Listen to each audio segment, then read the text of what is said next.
олон байна. За Сайсан ТV-д дахин тавтай морилцгоо. За энэ удаагийнхаа бичлэгээр би бас та бүхэндээ бас маш нэгэн тийм мэдээлэл болох тийм бичлэгийг хүргэх гэж байна. За тэгэхдээ бичлэг эхлэхээс өмнө би бас суугаад та бүхэнд нэг жоохон нэг юм одоо дурдахыг хүссэн. За тэгээд тэр нь юу вэ гэхээр ер нь бол би хамгийн анх одоо Сайсан ТV эхлэхдээ бол ер нь бол дандаа та нарт үзэх юм бол англи хэл дээр дандаа тийм влог маягийн тийм бичлэгүүдийг хийдэг байсан.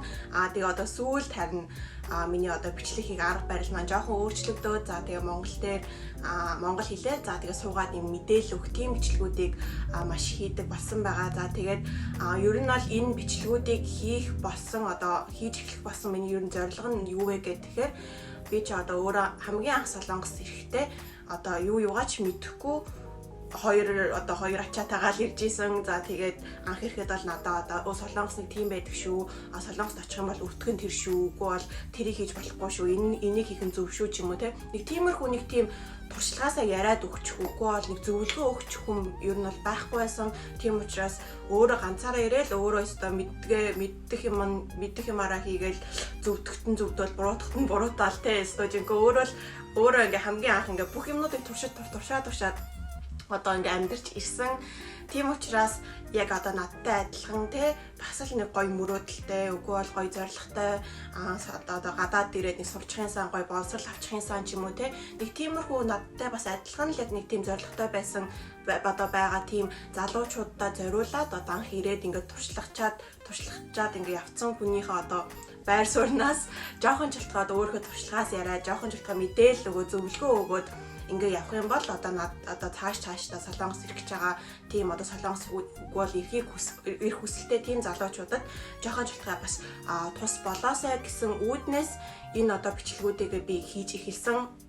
За тэгээд ер нь бол ойрд хараад байхад миний одоо YouTube бичлэгүүдээр комент дээр ч юм уу те үгүй бол Instagram-аар одоо DM-ээр ч юм уу одоо бичлэгүүдийг ч үзэж байгаа шүү. Баярлалаа. Айгүйх тус олж гинэ. Үгүй бол дараагийн бичлэгүүдээрээ бас нэг ийм ярьчвал бас зүгээрөө шүү ч юм уу. Нэг тиймэрхүү комент ч юм уу үгүй бол мессежүүд надад бас ойрд маш их ирж байгаа. Тийм учраас тэдрийг ингээ бүгднгийн нэг-нэгээр нуншаад миний бодож байгаа юм бол ер нь бол анх бичлэгүүдээ хийж эхэлж байгаа зорилгондоо жоохон чөлтгөө бас хүрсэн байна.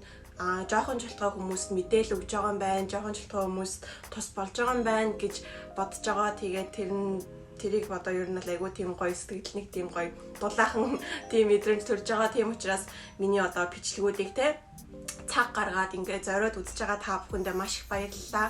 За тэгээд би бас та бүхэндээ тусалж байгаа ч юм уу тийгэж одоо миний бичлэгүүдийг үзэж байгаа хүмүүстээ зориулаад би ч гэсэн бас урам аваад зориг аваад дараагийнхаа бичлэгүүдийг бас маш үр дүнтэйгээр маш тийм одоо бодож айгуу гойгоо бичлэгүүдийг хийх болно шүү гэдгээ бас хэлмээр байна. Энэ бичлэгийг одоо эхлэхээс өмнө заавалчгүй нэг тийм энэ үгийг хэлхийг маш хүссэн.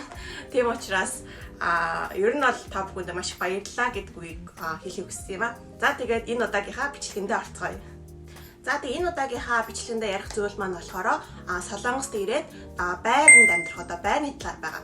За тэгээ ер нь бол Солонгост ер нь бол амьдрах байр маш олон төрөлтэй байдаг.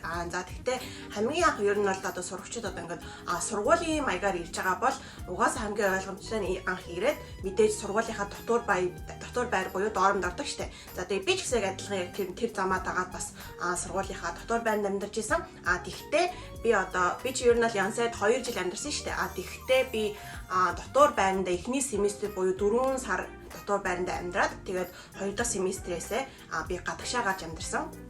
За тэгээд тэрнээс эхлээд одоо хүртэл одоо Солонгос баг 3 жил амьдрахдаа баг л 4-5 удаа баг нүүсэн баха. За тэгтээ одоо тэр нүүсэн одоо тийм олон удаа нүүсэн бас одоо тэр нөгөө нэг шалтгаанаа нэгдүгээрт угаасаа нөгөө байрнууд чинь нэг жилээр гэрээ хийдэг. За тэгээ бас гэрээнд дуусах юм бол мэдээж өөр газар руу нүүн. За тэгээ хоёр дахь нь болохоор би бас одоо ажиллаж исэн газруудаас шалтгаалаад одоо ажиллаж исэн компанитайгаа жоохон ойрхон байх ч юм уу те. Тиймэрхүү байршаас шалтгаалаад бас маш олон удаа нүүж исэн.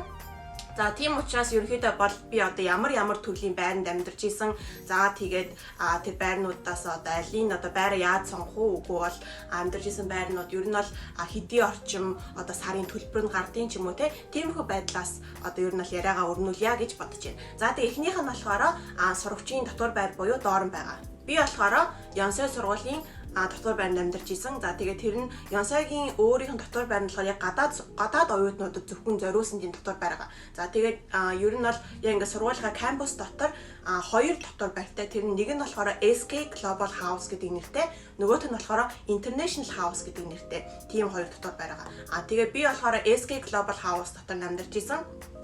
За тэгээ SK тэнгүүтээ International буюу бид нар I House гэж нэрлэдэг. За тэгээ SK юм уу I House хоёрын одоо жоохон хоорондох ялгаа нь гэх юм бол SK-д ер нь бол нэг өрөөнд 2 хүн байрлах, үгүй бол нэг өрөөнд 1 хүн байрлах тийм хоёр сонголттой. За тэгээд өрөө болгонд дотроо одоо тэр нөгөө нэг юу гэдэг вэ? 0 те тэгээ за тэгээ дүүш юмнууд одоо дүүш идэр нь байдаг. I House болохоор ганцхан өрөөний сонголттой. Тэр нь юу вэ гэхээр нэг өрөөнд 2 хүн амьдрах. За тэгээд юу н одоо дүүш ч юм уу 0 инээ тэр нь болохоор өрөөнд дотроо биш давхар болгондоо байрлах. Одоо тэгэхээр нэг тиймэрхүү бид нар нөгөө нэг юунд давхар жоохон байхад нэг найрамдал туслан мос явахад нэг нөгөө нэг өрөөнөөсөө гарангуудаа давхар дотор ингээд нөгөө нэг баахан нүүр гармаар угаах нэг тийм 0 мөлтэй байдаг гэсэн шүү дээ. Яг нэг тиймэрхүү ер нь бол тийм стилний тийм одоо хаус гэсэн үг. За тэгээд өртөгний талаар болохоор ер нь бол би нөгөө нэг өртгүүдээ мартчихна гэдээ бүгдийг ингээд юун дээрээ бичээд авсан. За тэгээ өртөгний хувьд бол ер нь бол энэ чинь юуны сургуулийн дотор байр учраас сараар мөнгө авдаггүй, харин семестр буюу улирлаар мөнгө авдаг. За тэгээ ер нь бол угаасаа 4 улиралтай тэрнийхээ 2 нь угаасаа нөгөө юу нь 100 буюу өвөл нь болохоор энэ амралтын улирал гэж явчихна. Тэгэнгүүтээ намар буюу хавар нь болохоор хичээлийн жилийн улирал гэж явчихдаг. Тийм учраас хичээлийн жилийн улиралд нь угаасаа мэдээж хүүхдүүд маш олон амьдран. Тэгээ амралтын үеэр бол угаасаа нөгөө нэг гадаад хүүхдүүд бол тэр гэр орнолгоо явчихна гэд нэг их хүүхдүүд байхгүй учраас амралтын үеийн улирал нь болохоор хичээлийн улирлаасаа өртгөн арай бага байдаг. За тэг өртгөний хувьд юу вэ гэхээр spring fall буюу одоо яг хичээлийн жилийн 2 семестртэй семестр бүр сая 785 мянган вон байгаа. За гэхдээ энэ ч гэсэн бас ер нь бол энэ өртгөн нь болохоор би яг 2018 онд ирээд төлж исэн өртөг шүү дээ. Тийм учраас одоо 2020 он юм уу 21 онд өртгөн жоохон өөрчлөгдсөн байж магадгүй шүү. Тэрийг бас анхаараарай. За тэгээд сая 785 чинь нэг семестр буюу 4 сарын өртөг болчихж байгаа. Тэгээд тэрийг 4 одоо сардаа хуваагаас сардаа төлж байгаагаа бодъё гэх юм бол сардаа ер нь бол 440 мянган вон. За ер нь бол ойролцоогоор 450 мянган вон төлж гинэ гэсэн үг. За тэгээд тэр чинь Монгол мөнгөөр гэх юм бол Монгол мөнгө ч одоо баг доллартай адилхан болсон учраас юу юм бэ? Бараг 900 мянган гаруй Монгол төгрөг одоо нэг семестр төлж ийн гэсэн үг. За тэгэнгүүтээ амралтын улирлаар хаяад одоо гэр орнолгоо явахгүй ч юм уу те зууныхаа амралтаар өвлийнхаа амралтаар Солонгостой байна гэсэн хүүхдүүд бол бас адилхан одоо өөрчлүүлээд дооронд амьдарч болно. За тэгээд тэрний мөнгө нь болохоор нэг улирлын 892 мянган вон байгаа шүү. За гэхдээ ер нь бол амралтын улирал чинь ер нь бол 3 сар хаяада 2 сар л байдаг штэ. За тэгээд тэрийг бас 2-тоо уухаар бас л нэг адилхан 400 хэдэн мянган вон гарч ирж байгаа. За тэгээд өртөгний хувьд юм байна. За тэгээд ер нь бол дооронд амьдрахын гоё нь болохоор мэдээж тэр чинь сургуультайгаа маш ойрхон. Миний амьдарч байсан дооронд миний одоо хичээл ордог байсан байрлагаас бараг 5 минут алхаад орчдөг байсан. Айгүй ойрхон байсан.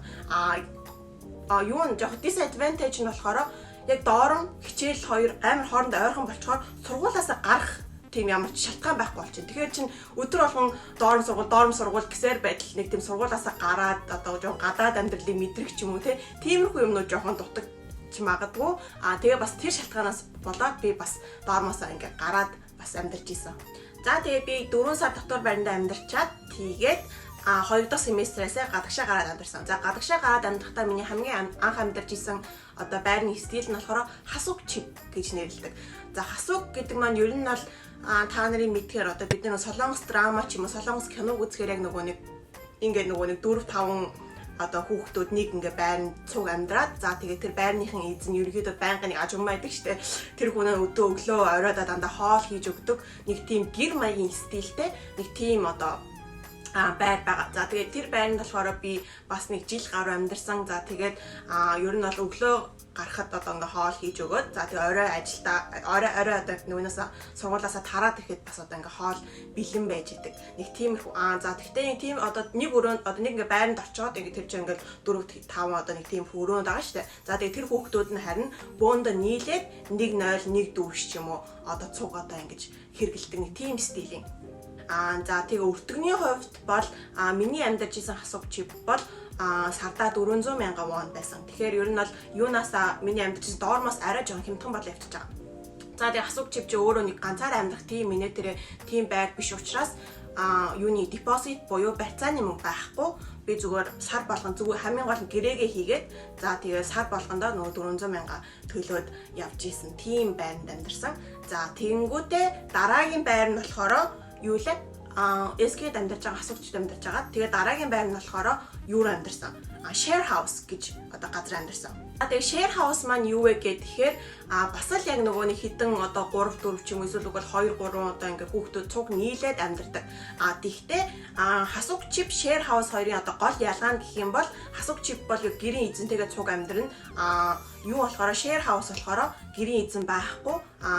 Яг өөрсдөө л одоо тэр амьдарч байгаа хүүхдүүд л нийлээд амьдарна. Тэгээ хоол моолоор өөрсдөө тусдаа хийж идэнэ.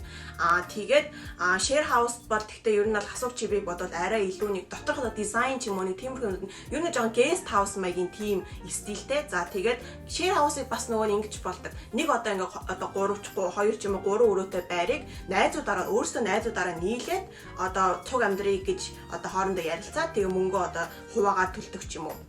Одоо чинь саяын одоо барьцаатай 2 өрөө ч юм уу 3 өрөө байрыг найзуудаараа нийлж аваад тэгээд эзэндээ болохоор байрны эзэндээ бол сар болгондоо саягаа төлнө. Дотроо болохоор өөрөөсөө саягаа одоо 3 хэсэг туваах ч юм уу 2 хэсэг туваах ч юм уу нийлээд одоо ингэж зохицож амьдарч болно гэсэн. За тэгээд би болохоор share house амьдрахтаа нийт 3 солонгос охинтой цуг амьдарч исэн. Тэгээд миний нэрээ бас амьдарч исэн share house-ны бичлэг би урдныхаа YouTube одоо энэ Сайса TV-дээ би яг share house-а бүр ингээд доторх нь ямар хуу байралтай, ямар дизайнтай байдгийг инээ тэрэг бүр ингээд харуулжсэн тийм room tour маягийн тийм бичлэг хийжсэн. Тийм учраас share house-ыг ямар хуу байдалтай одоо харагддгийн инээ тэрэг одоо юу гэдэг лээ сонирхож байгаа хүмүүс бол миний тэр бичлэгийг бас үзээрэй гэж бас зөвлөмөр байна. За тэгээ share house-тай болохоор би бас л яг төстэй 450,000 won төлж исэн. Тэгвэл share house чи өөрөө нөгөө нэг юуны одоо байрны эзэн цуг амьдрахгүй нэг инээ тэрэ за тэгээд бас тусдаа тийм бүр нөгөө нэг house амьдарч байгаа учраас өөрсдийнхөө сар болгондоо нөгөө нэг одоо хэрэгэлсэн газ за тэгээд халуун ус инээ тэрэгээ өөрсдөө мөнгөний төлдөг. За тэгээд тэрийг ерөнхийдөө бол Conley гэж солонгосоор нэрлэдэг байгаа. За тэгээд тэр нь болохоор ер нь бол миний амьдарч байгаа share house-даа сардаа нэг 70,000 won гараад за тэгээд тэрийг 4 хүн ингээ хуваагаад хоорондоо төлдөг байсан.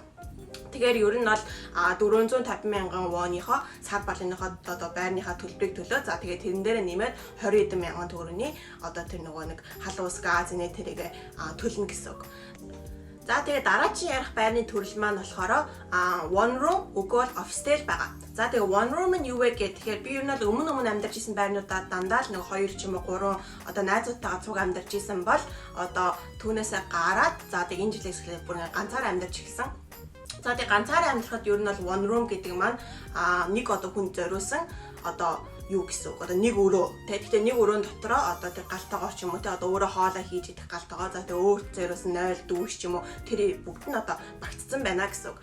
Тэгвэл one room дотроо бас зүгээр one room өгвөл open hyung one room гэж байдаг. За тэгээ зүгээр one room нь болохоор open hyung one room-аас арай илүү жижигхэн open hyung one room нь болохоор арай илүү одоо юуныхаа space-ээрээ одоо арай илүү том за тэгээ галтайгаа арай жоохон одоо ингээд нөгөө нэг амьдарч байгаа одоо өрөөнийхөө хэсгээс арай жоохон гарцсан ч юм уу нэг тиймэрхүү одоо арай л илүү жоохон тухтай гэсэн үг. За тэгээд office tale нь болохоор ер нь бол энд байдаг солонгос байдаг office tale-уд бол ер нь бол байнгын юм нэг 2 давхурт ингээд 2 давхраар тэгж нөгөө нэг ингээд юм дизайнлагдсан. Тэр нь юу вэ гэхээр одоо өрөөндөө одоо гэрлөөгөө оронгууд одоо ингээд нэг юм юу гэдэг лээ ингээд юм space байгаа. За тэгээд тэрийг одоо өөрөө галтайгаа ч юм уу тий одоо нэг юуныхаа зочны өрөө шиг ингээд дизайнлж чинь за тэгэнгүүтээ дээшээ одоо 2 дахад руу гарах юм бол унтлахны өрөө болчтой. За тэгээд тэр одоо офистэй л тэгээ бас one room-ийн өртгөн нь болохоор one room-уд бол ер нь бол тэгтээ ер нь бол ганцаараа амьдраад эхлэхэд one room за тэгээд офистэй бол ер нь бол юу барьцаа төлөөд эхэлдэг. За тэгээ барьцааны мөнгө бод ер нь бол хамгийн доод нь бүр 5 сая үгүй бол 10 сая гэж байдаг. За бүр доошоо орлоо гэх юм бол ер нь бол барьцаандаа бас 3 саяг төлж болно. За тэгээ one room-уд бол ер нь бол ихтэй барьцаа нь 3 сая. За тэгээд одоо сардаа амьдрах өртгөн нь болохоор сарын байрны мөнгө нь болохоор ер нь бол 500-аас 600 мянган вон гараад ирдэг. Офистейлүүд бол ер нь бол офистейл бол тэгтээ 3 саяын барьцаа бараг байхгүй. Ихтэй дандаа 5 сая юм 5 сая үгүй бол 10 саяын барьцаатай. За тэгээд юунда тэр чинь жилийн гэрээ ер нь хийж байгаа шүү дээ. За тэгээд жилээ дуусгаад барьцаагаа дуусгаад одоо гэрээ дуусгаад барьцааны мөнгө чинь буцаага төлнө гэсэн. За тэгээд ихэд бол офистейлүүд бол ер нь бол 5 юм уу 10 саяын барьцаатай. За тэгээд юу нь болохоор сарын төлбөр нь бол ер нь бол 600-аас 700 мянган вон гарч ирдэг байгаа. За тэгээд бас share house ч гэсэн би барьцааны талаар ярьж байхдаа бас share house амарцсан байна. Share house ч гэсэн ер нь бол барьцаатай тэгтээ share house-ийн барьцаа нь one room за тэгэнгүүтээ нөгөө юуны office-ийн барьцаанаас хамаагүй бага. Ер нь бол ихэнхдээ нэг сарын одоо нөгөө байрны мөнгөтэй дүүцгөөц барьцаа авдаг байгаа. За тийм учраас би нөгөө нэг анх тэр нөгөө share house-д амьдарч байхдаа миний нөгөө юуны барьцаа хэвдүүлээ сарын төлбөр 450 мянган вон гэжсэн шүү дээ. Тэгээ барьцаандаа ч гэсэн би бас адилхан 450 мянган вон төлж ийсэн. За тэр нь яах вэ гэхээр нэг жилийн одоо гэрээ хийсэн байх юм бол 12 сар гэсэн үг шүү дээ. Тэгэхээр би анх орохдоо эхний сарынхаа одоо байрны төлбөр 450 мянгагаа барьцаатайгаа 450 мянга нийлүүлээд одоо юу лээ 900 мянган вон төлж ийсэн гэсэн үг. Тэгэнгүүтээ тэр чинь одоо 12 сарынхаа гэрээ дууссангууд тэр барьцааны мөнгөө би буцааж авах хэрэгтэй шүү дээ. Тэгвэл барьцааны мөнгө чинь 1 сарын төлбөртэй дүүцгөөц учраас тэгж буцааж авахынхаа оронд хамгийн сүүлийн одоо 12 сар дахь одоо 12 сарда юуныхаа юу гэвэл нөгөө нэг сарын төлбөрөө төлөхгүйгээр зөвхөн барьцааны мөнгөөрөө одоо ингэ төлүүлчихнэ гэсэн. Нэг тиймэрхүү байдлаар одоо гэрээгээ хийж амьдарч исэн гэсэн үг. За тэгэхээр ер нь бол яг ингээд бүр нэг нийтээр аваад үзэх юм бол ер нь Солонгост амьдрахад доормоосоо эхлээл ер нь бол 400 мянган воноос эхэлдэг одоо сарын төлбөр. За тэгээд бүр ингээд дээшээ явах тусмаа ер нь 600 700 мянган одоо воны одоо юутай төлбөртэй одоо амьдарч болно гэсэн. За тэгвэл ер нь бол миний энд одоо өнөөдөр яасан доорм за тэгээд share house тэнгуүтэ one room upscale-ууд бол ер нь бол амьдрахад айгүй тийм зохимжтой айгүй тийм өөрт айгүй тийм одоо юу мэрч юм айгүй тийм comfortable маягийн тийм одоо амьдрах одоо тийм орчин гэсэн үг шүү дээ. Мэдээж тэгээд түүнээс гадна одоо бүр одоо юу мэрч энд ирч айгүй тийм айгүй тийм мөнгө хураах ч юм уу те өөхөө бол айгүй тийм 400 мянган одоо 400 мянган воны одоо юу гэвэл сарын төлбөрлөхөд айгүй тийм үнэтэй байна гэсэн хүмүүс бол мэдээж бас өөр одоо опшнууд байгаа. За тэгээд тэр нь юу вэ гэхээр Goshewon гэдэг нэртэй тийм жижигхэн одоо байрнууд байдаг. Тэгээд Goshewon нь ер нь бол төлбөр одоо сарын төлбөр нь ер нь бол нэг 300 мянган вон хавцаа байдаг гэж сонссон. За тэгээд дараагийн ярих юм нь болохоор одоо иймэрхүү байрнуудыг одоо яаж олох вэ? Яаж одоо байрыг сонгох вэ гэдэг талаар байгаа. За тэгээд хамгийн ихний одоо нэг доорн бол угаасаа айгүй ойлгомжтой угаасаа тэр чинь сургуулиас гаргаж өгч байгаа байр учраас одоо хамгийн анх сургуультай бүртгүүлэхдээ би бас давхар одоо доормд амьдармаар байна гэд бас одоо дотор байранд давхар бүртгүүлээ явчихна. Тийм учраас сургуулийн доормд одоо бүртгүүлэхэд бол амар тийм нэг хүндрэлтэй асуудал юусаа байдаггүй. За тэгээд түүнээс гараад одоо доормоосоо гадагшаа одоо гараад амьдрья гэхэд бол ер нь бол хоёр төрлийн замаар одоо байрууд хайж олно. За тэгээд тэр нь юу вэ гэхээр ер нь бол ганцаараа амьдрах гэж байгаа байрыг хайх гэж байгаа одоо офистел ч юм уу бол one room хайх гэж байгаа бол одоо ганцхан гадаад гэлтгүүгээр солонгосчууд ч гэсэн өөрсдөө маш их хэрэгэлдэг тийм хоёр төрлийн аппликейшн байгаа. За тэгээд тэр нь юу гэхээр нэг нь болохоор Daban гэдэг нэртэй аппликейшн, нөгөөт нь болохоор Jigban гэдэг нэртэй тийм аппликейшн байгаа. За энэ хоёр аппликейшн бол ер нь бол Солонгост хамгийн их хэрэглэгддэг аппликейшн. За тэгээд хэрэглэхэд айгүй ойлгомжтой. За тэгээд хамгийн жоохон баттай одоо хөлөгдүүлэх инээ тэрэ жоохон риск одоо эрсдэл арай жоохон бага тийм одоо айгуу тийм баттай аппликейшн байгаа. За тэгээд энэ app руу орох юм бол ер нь юунд ойдуулаа одоо утсан дээр аппликейшн татаж аваад тий app руу орох юм бол айгуу ойлгомжтой. За тэгээд тэр нь яадаг вэ гэхээр аппликейшн дотор руу орлоо өөрийнхөө хамгийн түрүүнд өөрийнхөө одоо амьдрахыг хүсэж байгаа одоо байршлыг ингээд сонгочихно. За тэнгууд дараачих нь болохоор би энэ одоо иймэрхүү төрлийн одоо одоо хэдий орчмын барьцаа мөнгийг төлөхийг хүсэж байна, хэдий орчмын сарын төлбөрийг төлөхийг хүсэж байна гэдэг ингээд тэрийг ингээд дүнгээ одоо фильтрдчихдэг. За тэгээ фильтртэй гараад ирэх юм бол одоо таны одоо чиний тэр нөгөө байршил ч юм уу чиний төлөхийг хүсэж байгаа дүн ч юм уу үүнтэй дүүцхүйц байрууд ингээд бүгдээрээ ингээд листэглээд жигсаалтаа гараад ирнэ. За тэгээ жигсаалтаас харж байгаа тэр жигсаалт дотор чи мэдээж байр болгон өөр ингэсэн зургнуудтай за тэгээд одоо юу байрны дотор одоо юу багтсан те за байрны дотор угаалгын машин багтсан байна, air conditioner багтсан байна ч юм уу иймэрхүү мэдээллүүд нь бүгдээрээ айгуу дэлгэрэнгүй байдаг. За тийм учраас тэр одоо мэдээллүүдийг бүгдийг нь хараад за тэгээд дажиг гэсэн байрнуудаа сонгоод за тэгээд тэр байрныхаа одоо эзэн ч юм уу бол тэр байрыг одоо ингээ холбож өгж байгаа эйженсинууд байгаа. Пудунсан гэж нэрлэдэг штэ. За тэгээд тэр пудунсуудтайгаа холбогдоод байраа очиж үзээд тэгээ байранд таалагдах юм бол гэрээгээ хийгээд орж олно гэсэн. За тэгээд ер нь бол эн чинь ерөнхийдөө бол би энэ аппликейшнуудыг ер нь бол ганцаараа амьдрах одоо тэг one room ч юм уу офистэл одоо хайхад энэ аппликейшнуудыг ер нь бол хэрэглээрэй гэж зөвлөнө. Харин share house одоо хайхад үгүй бол ганцаараа одоо нэг хүмүүстэй цуг амьдрах тийм байр хайхад бол ер нь л аппликейшнүүдээсээ илүүтэйгээр Facebook дээр байдаг группүүдээр хайх нь айгүй илүү одоо жоох effective гэж хэлж болно. За тэгээд ер нь Солонгост одоо ирснийхаа дараа бол ер нь Солонгост Facebook дээр Солонгост амьдарч байгаа одоо гадаад оюутнууд, Солонгост амьдарч байгаа эмэгтэйчүүд үгүй бол одоо сургуулаараа өөр янсаад сурж байгаа гадаад оюутнууд, хүнгийгт сурж байгаа гадаад оюутнууд ч юм ингээд иймэрхүү байдлаар share house одоо үүдэлээ share team группүүд Facebook дээр маш олон байдаг. За тэгээд тэр группүүд рүү бүгднийг ингээд join хийгээд орох юм бол ер нь бол хүмүүс айгүй тийм нөгөө нэг постууд маш хийсэн байдаг. Өөрсдийнх нь одоо амьдарч исэн байрных нь одоо гэрээнд тусаад өөрсдөө одоо гадаад руу явах гэж байгаа хүмүүс бол өөрсдөө амьдарч исэн байраа түрээслүүлэх ч юм уу тийм. Үгүй бол өөрөө амьдарч байгаа байранда одоо ингээд цуг одоо амьдрах найз одоо roommate хайж байгаа хүмүүс ч юм уу. Тийм хүмүүсүүд айгүй тийм олон тийм нөгөө нэг постуудыг хийдэг. За тэгээд постуудыг хараад байрныхын зураг мөргийг хараад таалагдж байгаа бол тэр хүнтэйгээ шууд одоо Facebook дээр Messenger-оор холбогдоод тэгээд одоо яг хийгээд хоорондоо одоо уулзаж тохироод байраа үзээд одоо бас орж болох тиймэрхүү байдлаар байгаа. За тэгтээ ер нь бол аппликейшнуудыг одоо саяны хийсэн Jigbank ч юм уу Dabank ч юм уу иймэрхүү аппликейшнуудыг хэрэглэхэд бол угаасаа бүгднгийн бүх одоо аппликейшнуудын одоо хэрэглэн бүгдээр солонгос хэл дээр байгаа. Харин Facebook дээр одоо ороод тиймэрхүү постуудыг уншаад одоо хоорондоо ярилцахад бол ер нь хамгийн ихэнхдээ ер нь бол англи хэлийг хэрэглэдэг байгаа гэж хэлмээр байна.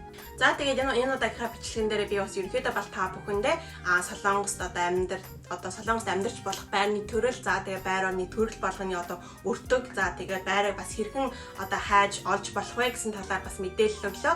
За тэгээд дараагийнхаа бичлэгэн дээр би бас одоо бодож байгаад ямар одоо юм байвал одоо арай жоохон тийм мэдээлэл олчих вэ ч юм уу тийм юмнуудыг бас бодож байгаа дараагийнхаа бичлэгүүдийг бас хийх болно. Тийм учраас энэ удаагийн бичлэг та бүхэндээ таалагдсан бол мэдээж миний Сайсаа ТV-д subscribe хийгээд энэ бичлэгээ бас лайк дараарай гэж хүсмээр байна. За тэгээ бас надад асуухыг хүсэж байгаа ч юм уу тиймэрхүү зүйл байх юм бол комент хэсэг дээр үлдээгээрэй. За тэгээ та бүхэнтэйгээ дараагийнхаа бичлэгээр дахин уулзцгаая. Баярлалаа.